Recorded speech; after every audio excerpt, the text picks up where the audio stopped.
할렐루야. 아멘. 예배 나오신 우리 성도님들을 너무나 환영하고 또 축복합니다. 우리 앞뒤로 보시면서도 참 사랑합니다. 축복합니다. 한 주간 동안도 수고하셨습니다. 감사합니다. 축복합니다. 감사합니다. 축복합니다. 감사합니다. 축복합니다. 감사합니다. 축복합니다. 감사합니다. 오늘 제목은 선을 취하고 악은 버리라 이런 아멘. 제목입니다. 오늘 본문의 내용은 사실 재림을 기다리는 성도들에게 하는 말입니다. 고난 중에 있고 유혹 중에 있는 성도들이 어떻게 재림을 준비해야 되는가. 이 예수님의 재림, 예수님의 다시 오심에는 두 가지 큰 특징이 있습니다. 첫 번째 특징은 뭐냐? 언제 오실지 모른다는 거예요. 언제 오실지 몰라요. 지금 당장 오실 수도 있고, 우리가 알지 못한다는 게 바로 예수님의 재림입니다. 예전에 저희 집에 도둑이 든 적이 있어요. 제가 부모님 본가에 살 때 결혼하기 전이죠. 그때 집이 망해서 저기 망했다는 좀 표현 이상한가요? 집이 좀 어려워져서 저기 지하에 있는 집으로 이사를 갔는데 이제 워낙 습하고 덥다 보니까 문을 그냥 열어놓은 거야. 거기 예전에 조금 귀신 들렸다 그러죠. 귀신 들린 분이 한 10년 정도 살았는데 아무도 안 사는 거예요. 아무도 안 살아서 저희 집이 걸로 이사를 갔어요. 저희는 뭐 상관없으니까. 그래서 아주 은혜로 진짜 집이 홀딱 망했는데 갈 데가 없었는데 너무 싸게 나서 글로 이제 이사를 갔죠. 가서 이제 너무 습하고 더우니까 문을 열어놨는데 밤에 자는데 누가 이렇게 후레쉬 불빛을 비추는 거예요. 저는 당연히 도둑이라고 생각을 못했어요. 도둑이라고 생각을 못하고 아버지가 뭐 찾으러 들어오셨나 보다 그러고 불빛을 피해서 이렇게 돌아서 누웠죠. 그런데 그게 도둑이었던 거예요. 도둑이 와서 참 그 도둑도 운도 없었죠. 왜냐하면 있는 게 없으니까 제 지갑이 이제 피아노 위에 놓여 있었는데 돈이 하나도 없었거든요. 하나도. 빈 지갑 하나, 그리고 저희 아버지의 아주 낡은 휴대폰 바꿀 때가 됐나 봐요. 그래서 그거 2개 들고 갔던 그런 기억이 있습니다. 제가 얼마나 건장했겠습니까? 그땐 더 힘이 넘쳤죠. 아마 도둑이 들어올 줄 알았으면 제가 잡기라도 했을 것 같은데 전혀 예상하지 못한 그 순간에, 상상도 못한 순간에 도둑이 들어오더라고요. 근데 오늘 성경에서 말씀하신 주님의 재림의 특징이 뭐냐? 도둑과 같이 오신다는 거예요. 도둑과 같이. 그러니까 우리가 언제쯤 오겠지, 야 아무리 저희가 주님 오실 때 다 됐어 이렇게 얘기한다고 해도요, 우리가 상상하지도 못한 시간에 주님이 다시 오신다는 거예요. 어떻게 우리가 잘 준비할 수 있겠습니까? 준비하지 못하면요 당황할 수밖에 없다는 거예요. 두 번째로 이 재림의 특징은 뭐냐? 주님은 그냥 오시는 게 아니라 심판주로 오신다는 거예요. 이 심판주가 무슨 뜻이냐면 심판하러 오신다는 거예요. 심판하러. 지금까지는 주님이 사랑의 주님, 자비의 주님, 은혜의 주님, 우리가 죄를 짓고 우리가 부족할지라도 우리를 늘 용서해 주시고 받아주시는 주님이었다면, 심판주로 오실 때 우리는 그 주님 앞에서 지금까지의 우리의 삶을 심판받는 거예요. 판결받는 거예요. 그 삶에 따라서 주님이 우리를 판단하신다는 거예요. 그래서 주님 뜻대로 은혜로 살아온 이들에게는 영생과 하나님의 나라를 허락하시고, 주님의 뜻에서 벗어나 죄로 살아온 이들에게는 영원한 불이, 꺼지지 않는 불이 있는 지옥을 결정하신다는 것입니다. 그러므로 이 주님의 재림은 참 두렵고 떨리는 일입니다. 우리는 이 두렵고 떨리는 마음으로 이 마지막 때 우리의 삶을 살아가야 된다는 사실을 오늘 꼭 잊지 마시기를 간절히 소망합니다. 이 데살로니가 교회는 핍박과 환란이 심한 교회였어요. 바울도 이 핍박과 환란으로 오래 머물 수 없었던 교회가 바로 이 데살로니가 교회입니다. 이 마지막 때는 유혹과 환란과 핍박이 많은 때인데 어떻게 하면 우리가 잘 이겨낼 수 있는가? 오늘 바울은 이 성경의 말씀을 통해서 데살로니가 교회에게 편지하고 있다는 것입니다. 오늘 이 말씀을 우리 함께 나누시면서 우리가 이 마지막 때를 어떻게 잘 살아갈 수 있을까 고민하시고, 말씀대로 살아가시는 우리 성도님들 되시길 간절히 소망합니다. 소망합니다. 참 쉬워요. 뭐냐? 첫 번째로 뭐냐? 오늘 본문은 뭐라고 얘기하고 있습니까? 따라서 해보실까요? 좋은 것을 취하라. 좋은 것을 취하라. 좋은 것을 취하라. 좋은 것을 취하라. 마지막 때를 살아갈수록 우리가 좋은 것을 취해야 된다는 거예요. 몸이 아프면 아플수록 뭘 먹어요? 좋은 거 먹잖아요. 저도 요즘 막 몸이 안 좋아요. 그래서 오늘 아침에도 눈 뜨자마자 집에 영양제가 있더라고요. 왜 평소에는 먹지도 않았거든요. 근데 아침에 일어나서 앉아있다가 영양제 먹어야지. 영양제 이렇게 챙겨 먹죠. 우리가 잘 준비하는 건 뭐냐? 좋은 것을 우리가 가지고 있고 좋은 일을 행해야 된다는 거. 제가 저기 이제 사무실이 있잖아요. 교육관에 사무실이 있어요. 아시죠? 이게 이제 거기 들어가서 이제 제가 설교 준비도 하고 책도 보고 교회 일도 하고 이렇게 한단 말이죠. 그런데 가끔 저희 아내가요 몰래 와요. 원래는 저기 문소리가 이렇게 나는데 저희 아내가 살금살금 와요. 살금살금 와서 이렇게 문을 빼끔 딱 열어요. 그럼 제가 아내가 이제 궁금한가 봐요. 제가 딴짓을 하고 있나 뭘 하고 있나 궁금한가. 그러니까 제가 이렇게 만약에 진짜 아내의 예상대로 딴짓을 하고 있다가 갑자기 문이 활짝 열리면 제가 어떻게 할까요? 깜짝 놀라지. 깜짝 놀라요. 그리고 서둘러서 딴짓하던 거를 이렇게 주섬주섬 감춰요. 근데요 이미 늦었어요. 전에가 다 보고 있어요.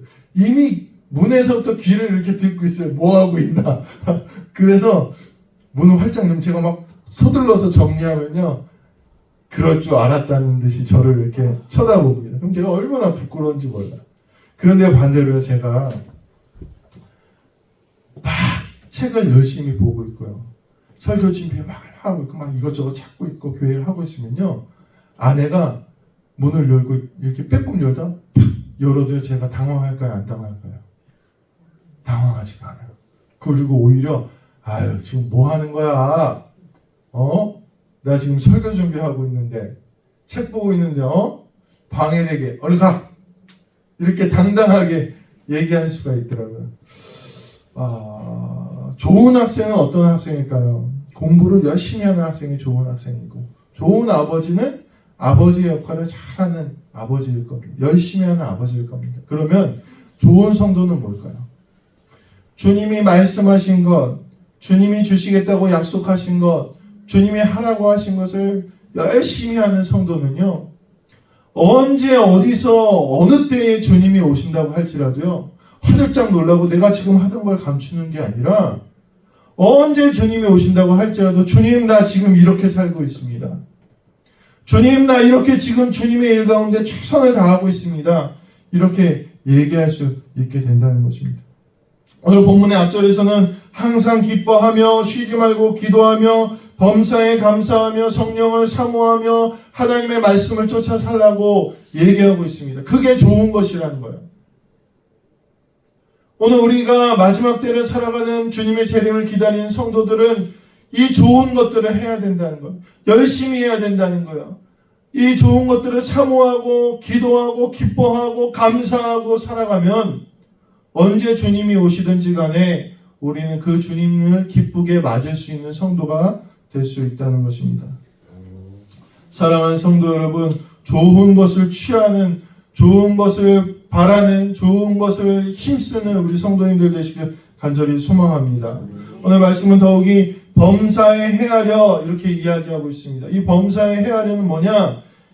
입증하다, 검증하다는 그런 뜻이에요. 이게 진짜 금인지, 이게 진짜 은인지 한번 시험해 보는 걸 범사에 헤아리다 이렇게 이야기하고 있어요. 주님이 주신 것 좋다고 하는데 우리가 좋은지 안 좋은지 어떻게 알 수 있겠습니까? 그것은요 해봐야지 아는 거예요. 해봐야지.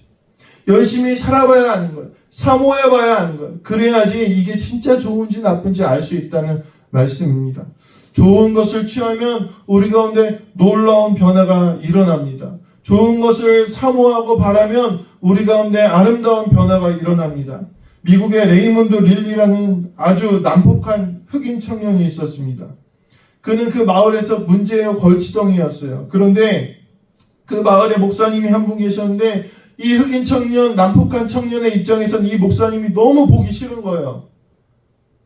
이 목사님만 보면 기분이 나빠. 그래서 어느 날 나쁜 마음을 먹고 벽돌 한 장을 싸들고 교회로 들어갑니다.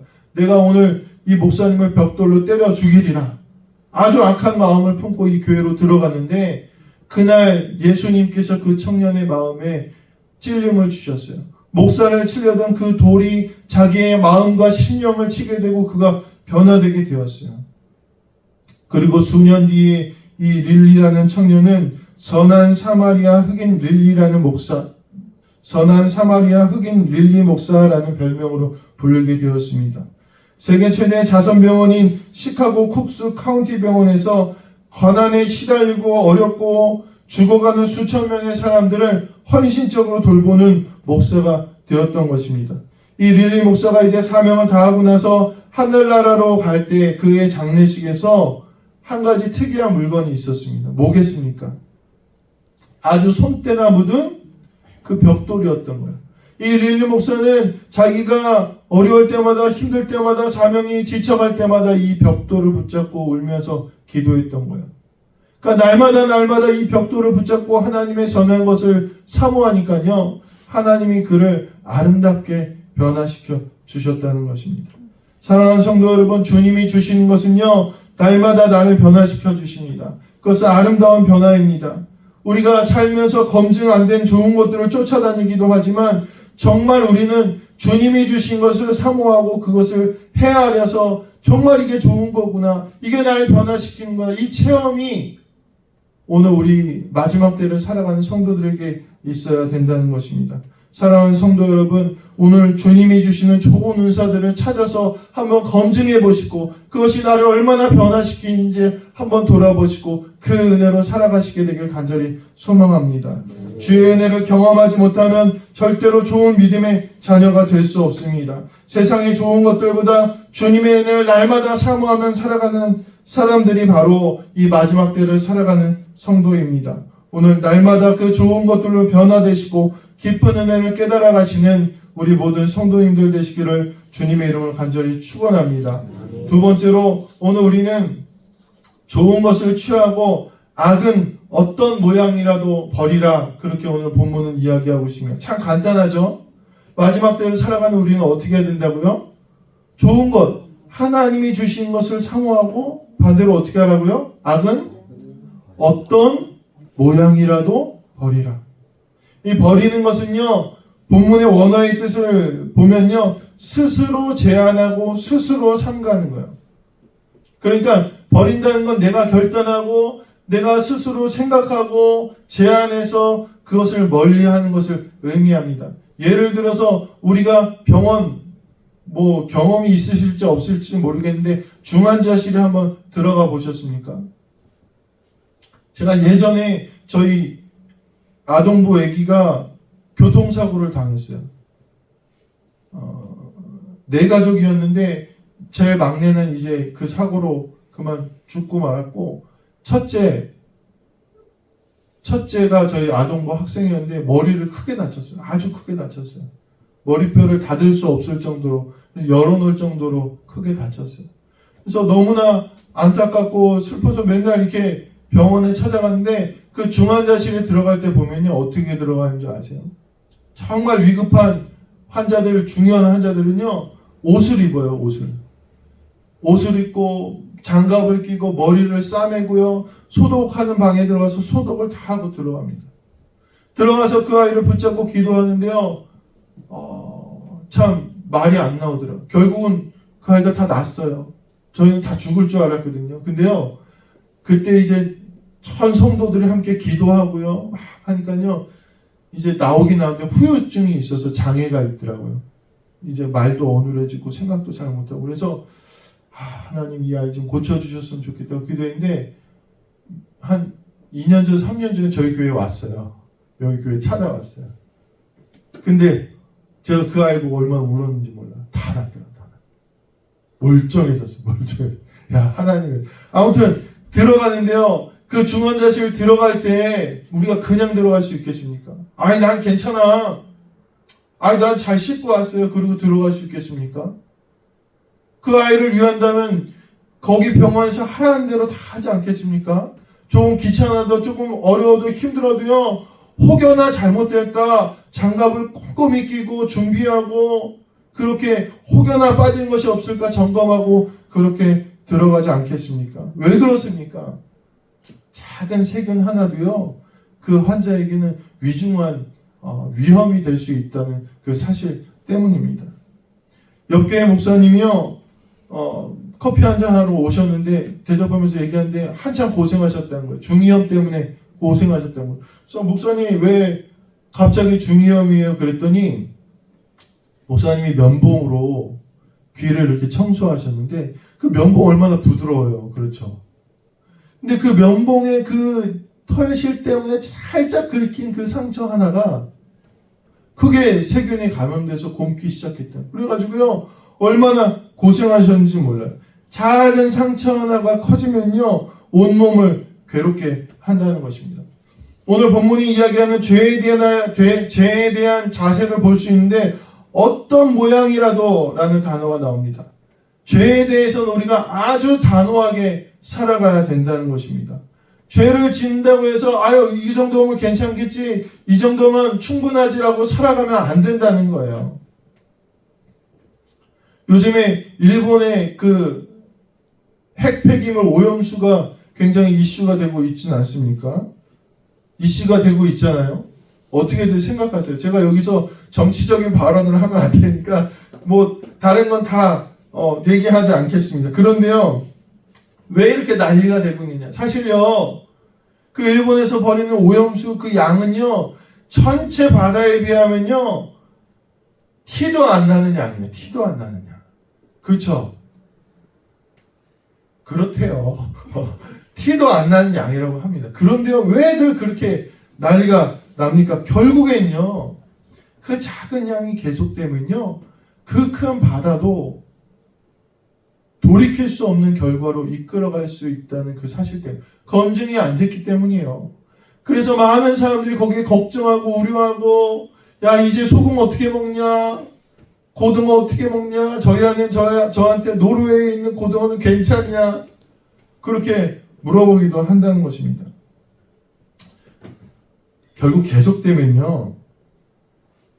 결국 계속되면 그것이 큰 결과로 나타납니다.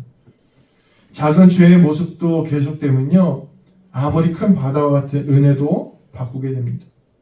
작은 죄라도 버리지 못하면 아무리 큰 선한 일을 해도 그 죄를 덮을 수 없습니다. 그러므로 오늘 우리는 죄를 다스려야 됩니다. 어떤 모양이라도 우리는 그 죄를 떠나기 위해서 몸부림치고 애쓰는 것이 이 마지막 때를 살아가는 우리의 모습이라는 것입니다. 오늘 우리는 주님의 십자가의 은혜로 죄사함을 받은 사람들입니다. 그런데 이 십자가에는요 하나님의 놀라운 은혜가 있습니다. 예수님의 고통과 하나님께서 그 아들을 주시는 그 슬픔이 가득했지만요 그 일을 통해서 우리에게 생명이 되었습니다. 이건요 우리에게도 큰 은혜지만 하나님과 예수님에게도 큰 결단이셨어요. 귀한 은혜입니다. 그런데 우리가 그 은혜를 받았음에도 이전의 삶을 버리지 못하면 어떻게 되겠습니까? 주님께서 슬퍼하시지 않겠습니까? 오늘 우리가 그 슬픔을 한번 헤아려 보시길 원합니다. 주님께서 우리에게 생명을 주시고 이 땅에 다시 오셨는데 아직도 그대로 살고 있으면 주님의 마음이 어떻겠습니까? 제가 어떤 프로그램에서 아주 황당한 기사를 보게 되었는데요. 어느 버스에 강도가 들었대요. 그 강도가 총을 꺼내서 막 사람들을 위협하는데 어떤 한 아주머니에 의해서 잡혔다는 거예요. 총을 들고 있었는데도 이 강도는 이 아주머니를 보고 나서 살면서 가장 큰 두려움을 느꼈다. 그렇게 인터뷰에서 얘기했대요. 어떻게 된 일일까요? 이 아주머니는 단지 슬리퍼만 들고 있었는데요. 이 아주머니의 정체는 이 강도의 엄마였대요. 자기가 강도질하러 갔는데 엄마가 거기 타 있었던 거예요. 이 엄마가 이놈의 새끼 하면서 신발을 들어서 때리기 시작했어요. 총든 강도를. 그리고 사람들한테 얘기합니다. 사람들 다 일로 와서 이놈 좀 때리라고. 총을 든 강도는 아무것도 할 수 없었대요. 그리고 이 어머니는 거기에 그치지 않고 이 자기의 아들 강도를 경찰서에 데려갔습니다. 그리고 경찰에 넘기면서 다시는 이놈이 나쁜 짓 하지 못하도록 이놈을 감옥에 가둬달라고 이렇게 부탁했다는 거예요. 우리는 재밌게 어이구 어쩌면 그런 일이 있을 수 있을까 했을 텐데 이 어머니의 심정은 어떻겠습니까? 자기가 생명을 다해서 낳고 온 힘을 다해서 키웠던 아들이 죄의 모습을 벗어버리지 못한 것을 보았을 때 이 어머니의 심정은 어떻겠냐는 말입니다. 비슷한 기사가 또 있습니다. 미국의 마약이 지금 굉장히 큰 문제가 되잖아요. 펜탄이라는 마약이 한 해에 7만 명씩 죽인대요. 그래서 이 마약과의 전쟁을 선포하고 어느 한 마을의 보안관이 이 마약 공급하는 그 공급책을 붙잡았어요. 붙잡고 나서 깜짝 놀랐어요. 누군지 아세요? 붙잡고 나니까 자기 딸인 거예요. 자기 딸. 자기 딸, 보안관의 딸이요. 마약을 공급하는 공급책이었다는 거예요. 이 아버지가 이렇게 얘기했다고 합니다. 내가 살면서 가장 끔찍하고 보고 싶지 않았던 모습은 사랑하는 내 딸이 죄수복을 입은 모습이었다. 오늘 하나님 보시기에 하나님의 자녀, 주님께서 생명을 주신 그 자녀가 아직도 계속해서 죄에 매여 있다면 어떻게 보이시겠습니까? 정말 끔찍하게 보시지 않겠습니까? 주님 다시 오셨는데 이제는 얘들이 하나님의 말씀대로 하나님의 자녀가 되어 있겠거니 하고 오셨는데 아직도 우리가 죄의 모습 버리지 못한다면 그분의 심정은 어떻겠습니까? 우리를 죄악으로 지옥으로 보내야 되는 그분의 심정은 어떻겠습니까? 이것이 우리가 어떤 모양이라도 악을 버려야 될 이유라는 것입니다. 오늘 우리는 이 마지막 때를 살아가면서 이 죄에 대해서 하나님의 뜻이 아닌 것에 대해서 하나님을 벗어나는 것에 대해서 심각하게 고민하고 절제하고 노력해야 되는 사람들임을 오늘 잊지 마시게 되기를 주님의 이름으로 간절히 축원합니다. 아멘. 말씀을 마무리하려고 합니다. 사랑하는 성도 여러분, 오늘 우리는 다 구원받은 하나님의 자녀들입니다. 그런데 진짜 중요한 것은 뭐냐? 주님이 다시 오실 때까지 우리가 과연 어떻게 살아가야 되느냐는 것입니다. 우리가 좋은 것을 최선을 다해서 애쓰시고 나쁜 것은 최선을 다해서 버리시려고 애쓰시는 우리 모든 성도님들 되시기를 간절히 소망합니다. 한 성형외과 의사가 인터뷰에 나와서 이런 말을 했다고 합니다. 요즘 의학 기술이 발전해서 어떤 부위, 어떤 곳이든지 성형해서 고칠 수 있다고 그래요. 요즘에는 뭐 성형하는 게 전혀 뭐 흠이 되지 않는 그런 시대입니다.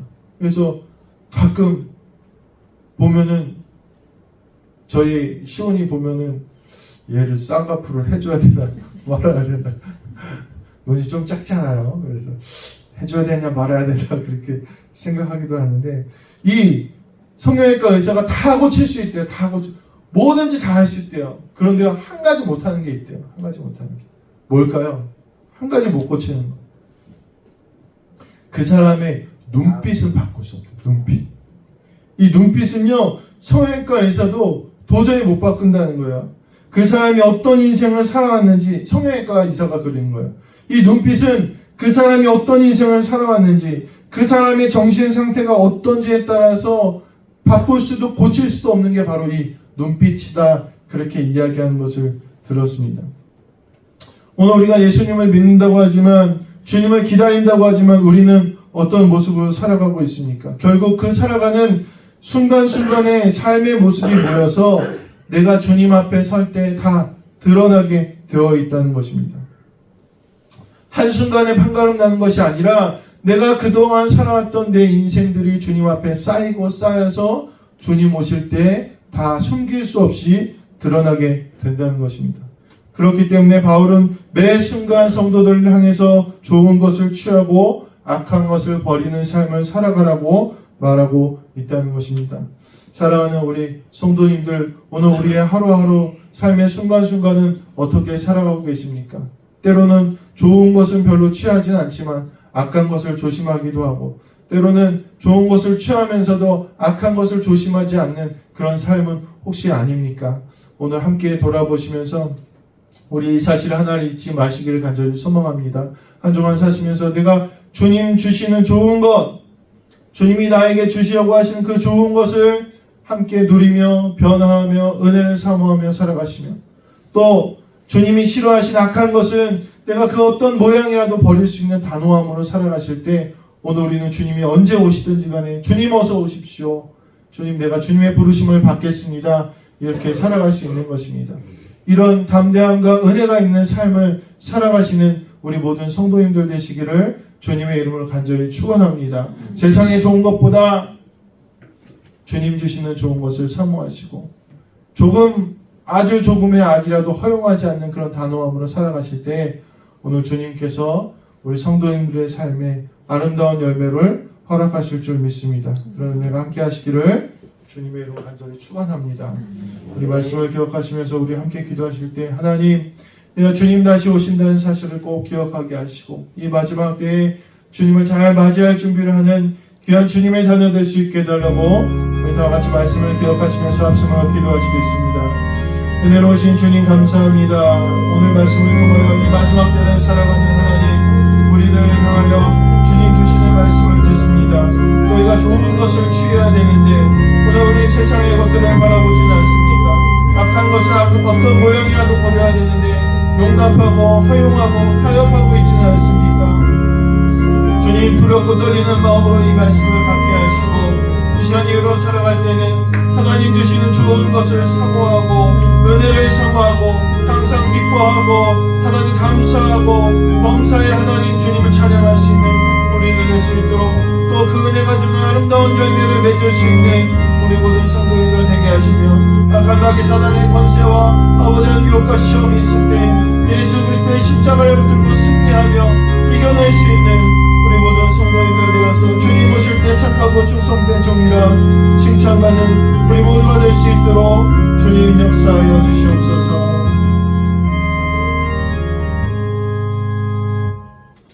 주님 우리를 너무나 사랑하셔서 우리 어떤 죄와 부족한 모습일지라도 용서하시고 다시는 기억하지 않으신다는 그 약속의 말씀을 오늘 우리가 믿습니다. 오늘 이 말씀을 우리가 들었사오니 이전의 삶을 하나님 잊어주시고 이제는 정말로 주님 사모하며 주님 말씀대로만 살아갈 수 있는 은혜를 허락하여 주시고 어떤 세상의 유혹과 마귀의 시험이 있을지라도 담대하고 단호하게 이겨낼 수 있도록 성령님 우리를 붙들어 주시옵소서. 그래서 마지막 때에 주님 오실 때 주님 앞에서 부끄럽지 아니하도록 주님 붙잡아 주시고 기쁨으로 감사로 주님 맞을 수 있는 아름다운 주의 자녀들 될 수 있도록 역사하여 주시옵소서. 한 주간 동안 살아갈 때 이 말씀이 우리 가운데 심겨지게 하시고 아름다운 열매를 맺게 하실 줄 믿사오며 우리 주 예수 그리스도의 이름으로 간절히 기도하옵나이다. 아멘.